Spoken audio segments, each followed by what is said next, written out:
Today I'm going to share why charcoal sketches helped my art booth at Aquashella this weekend, and why you might want to try doing this at your future art shows too.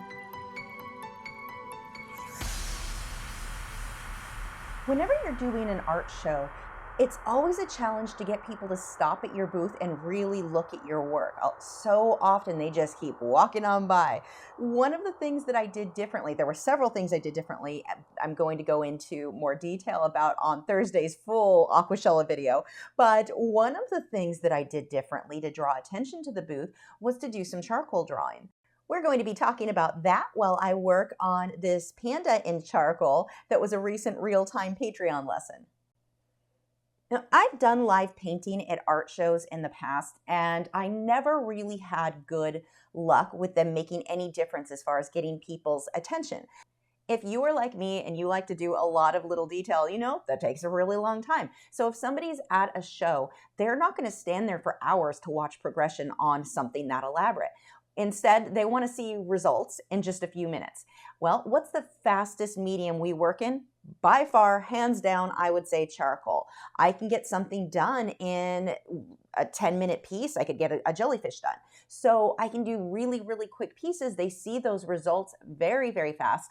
And they sold, which was weird to me. I'm only selling them for $30 to $40 depending on how detailed they were. But not only were those selling, most of them before I was even finished, people were wanting to buy those. So a quick sketch, charcoal's fast, a quick sketch, that not only sold, so that's an added bonus, but the bigger thing is it made people stop at the booth to look and watch what I was doing. What happens at an art show is if people are looking at something, or not just an art show, any event, if you've got a bunch of people standing around a single table watching what happens, other people walk by and are like, well, what's going on over there? I want to see what's going on over there. And more people stop, and then more people stop, and you get this little bit of a snowball effect.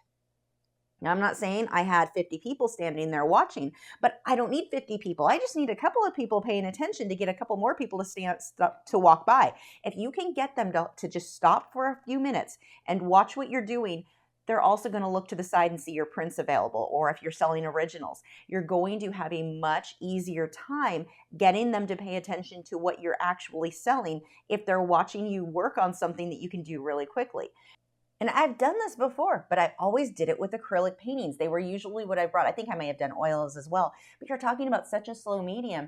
Not a lot is happening. It's not very exciting. When someone can see you start to finish, start with this loose sketch, and it suddenly within a few minutes starts forming into something, that really made a huge, huge difference for me on people stopping to watch. The other cool thing is charcoal you don't need a lot of supplies with you. I brought a drawing board. I set it on a table, and couple of charcoal pencils, blending tools. I did bring my Spectrafix spray so I could spray these before I finished, and I had some clear bags, and I'll put a link to the ones that I bought on Amazon in the video description, but I bought some of these bags so that they could be protected while people brought them home. They left with something that looked fairly professional given that it was a quick sketch that you just did in an art show. Really quick, if you would like to follow along with this charcoal panda, I have the real-time version over at Patreon along with over 300 lessons available immediately when you sign up. For as little as $4 a month, you get access to all of those lessons and a new one every single week. There are some other rewards depending on the tier that you're interested in.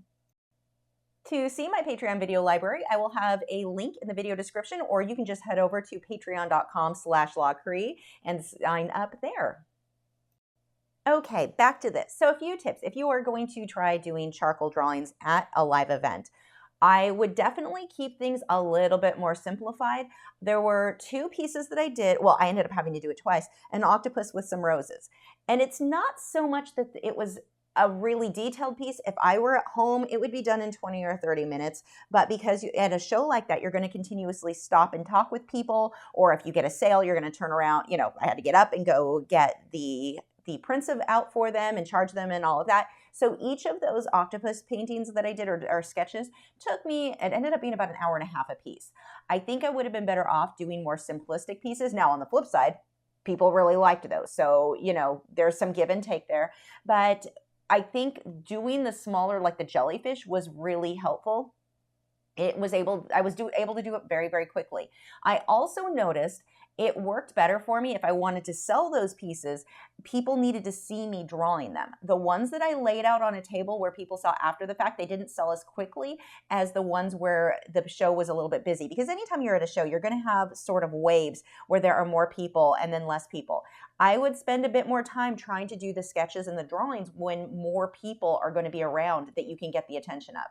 Because I was thinking, oh, I'll get a few of these out of the way so they're ready to sell right away. Those ones didn't sell as fast, which that was not something I totally expected. I mean, I guess it makes sense looking back, but I didn't see that one coming.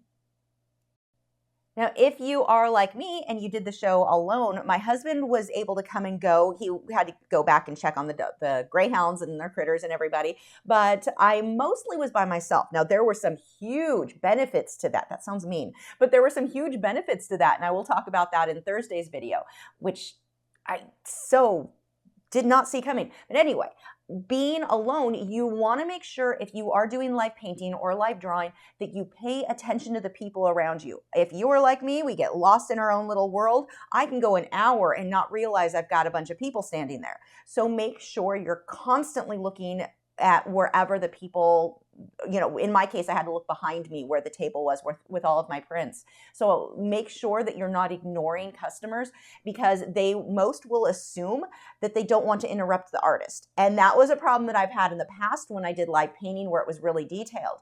They didn't want to mess you up or interrupt you. They thought that what you were doing was, the most important thing to you at that point. The customer needs to be the most important thing to you. This is just to get them to stop. So make sure if you are going to do live drawing, keep looking behind you, keep that conversation going, keep chatting with anybody who stops to look. At the very minimum, say hi, how you doing, anything like that. Like a few times I turned around and didn't realize someone was there. So I just joked, like, oh, you snuck up on me. So that sort of thing, just get that conversation going. That is going to really help, because if you don't get that conversation going, they don't feel comfortable saying, hey, are you going to sell that? How much is that? You want them to actually talk to you. If they feel like they're interrupting you, they're not going to ask about that price.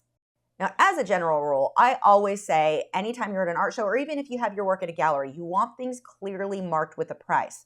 I didn't have these marked with a price at all, but it actually worked out, I think, beneficially. I marked them with a price once they were done and in the bag and over with my prints. But they were not marked as I was drawing. I think I could have put a sign up, like just a little post with an arrow saying when it's done, it would be this price. But it worked out really well for me getting that conversation going first with people, and then they felt comfortable to ask. But as a general rule, when you're selling at an art booth, make sure things are clearly marked, because way too often people will assume if there's no price on it, it's out of their budget. And the reality is it may be well within their budget for that day. So make sure your work is always marked with a very clear price, whether it be your prints or your originals, what that price is. And I see way too many artists that are new go to shows and think, well, I really don't know what to charge. You need to figure that out before someone comes up and asks you. Because if you start getting wishy-washy, people you make them kind of uncertain on, oh, well, maybe it isn't worth that much. Now, my next tip for you is make sure, like let's say in this case with charcoal, practice some charcoal pieces before you go to a show. That way you're faster, you know how you're going to blend stuff, you've got a good feel for that. I also would recommend working on toned paper like this. This is the Inktense. It's already gray. It looks complete. I don't have to sketch anything in the background. That would take a lot longer. Having a toned background looks like a finished piece of art, like the jellyfish that I did, the octopus people. There was a Moorish idol that came out really cute. They can just take it home, put it in a mat, frame it. It is ready to go. Don't forget to bring your Spectrafix. And I also like to tell people when they buy something that it is charcoal. It will smudge. That's normal, but just get it behind glass and you'll be good. So go over the general care with things. One thing I would definitely do different next time, I'm going to have a pre-printed, knowing that people wanted to buy these. I really wasn't sure because I'd not tried this before, but I will have pre-printed how to care for a charcoal piece, explaining how to put it in a mat, that it needs to be behind glass, don't smudge it with your fingers, that sort of thing. So I think that would be really helpful. And I think that having a printout of anything, whether it be a finished oil painting or acrylic painting, anything like that, I think would be very, very helpful on sales. So that is something that I will do differently next time. And it's an easy enough thing to do because you're just going to print it out you could print maybe on one sheet of paper 4 little cards that you're just going to cut a piece out of and hand to them. So, and I think it would even look nicer if you printed it on a thicker like art paper, a mixed media watercolor paper, something like that with your logo on it. That would be a really nice bonus that wouldn't cost you a whole lot of anything besides the paper and the ink, to give them a bit more information on what it is they just bought along with your website. So that's another thing. I didn't think to put my website. I should have put my card or taped it to it. They probably picked up my card, but that would have been something that I could have pushed further, is make sure there was something attached to, and I would think just taping the business card to the back, or like I said, handing them that card that has the care information on it, something with your website where they could connect, because maybe that person's going to want to buy something else from you. So you can take your smaller sale of $30 and potentially turn that into something bigger if you market it better than what I apparently did here. Now, one last thing that you can do that makes the parent and kids really happy, and we all want more kids getting involved in art. It's a little iffy right now because of the virus and everything going around.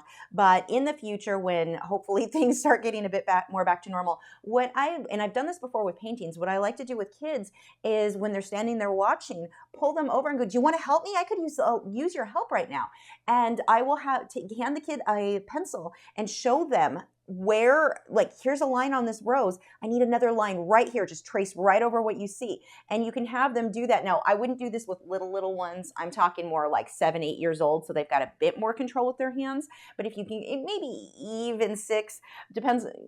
You're just going to have to make a judgment call there. But if they can make just a couple of lines, maybe if I was doing this panda, I could have them make a couple of little fur marks, and I just have them trace over what I've already done. So there's really you can't see what they did, but they feel like they helped you. It's a really good way. Parents love it. The kids love it.